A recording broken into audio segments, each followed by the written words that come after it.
그 어떤 수술이나 정상화 과정 아니면 수정 과정 이런 것들이 이제 수술이건 뭐건 그런 것을 통해서 있어서는 안 됩니다.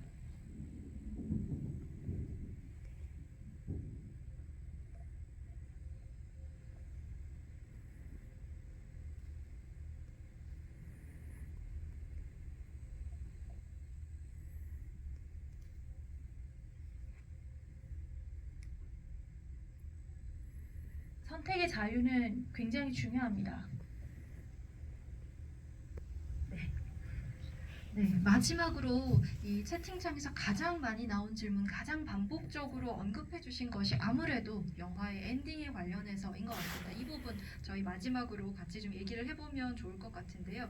일단 이 영화의 엔딩은요, 자신의 선택권, 자신의 권리를 빼앗겼다라고 생각하는 주인공이 그것에 대한 복수로서 자기 자신을 혹은 자기 주변인들을 망가뜨리기로 결심하는 것처럼 보입니다.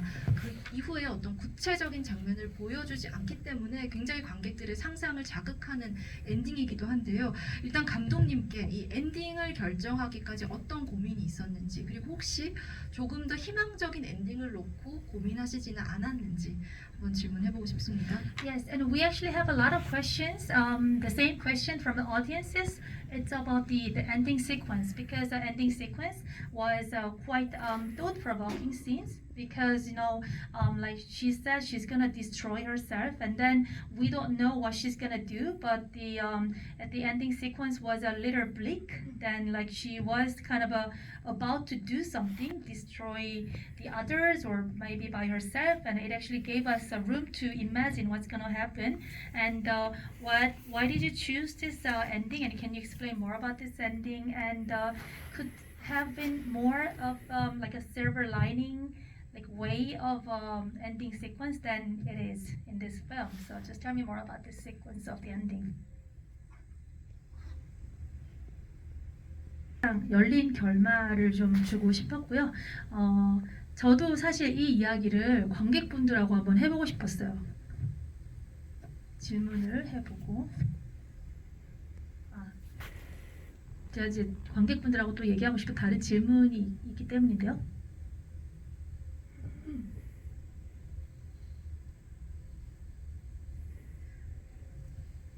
밥 먹자고 시라는 호출하는 엄마가 문을 두드린 이후에 어떤 일이 일어났을지, 어떤 풍경이 그려졌을지 아마 관객분들마다 각자의 상상이 있으실 것 같고요.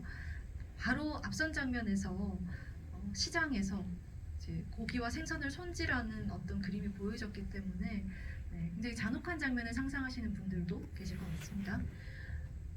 그리고 이제 양신안이 거의 약간 리빙데드 살아있는 좀비 같은 느낌이죠. 이 영화의 거의 끝자락을 가면서 점점 좀비처럼 되어가는데 그럼 이렇게 워킹데드 걸어다니는 좀비처럼 사는 것이 가치가 있는 것일까요?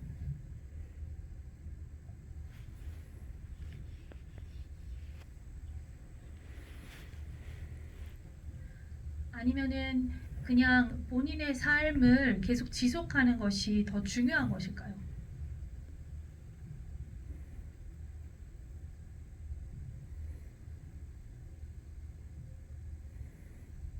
근데 사실 이 이제 영화 원제는 Born to be Human, Born to be Human이라는 이 영화의 제목에 맞게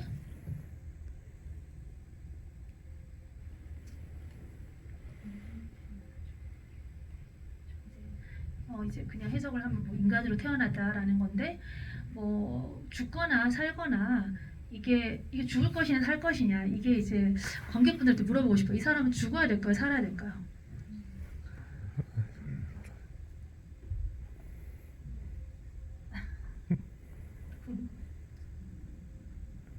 네, 그래서 여러분의 상상에 얘 더 이상 여러분의 상상에 그 엔딩을 맡기고 싶었습니다.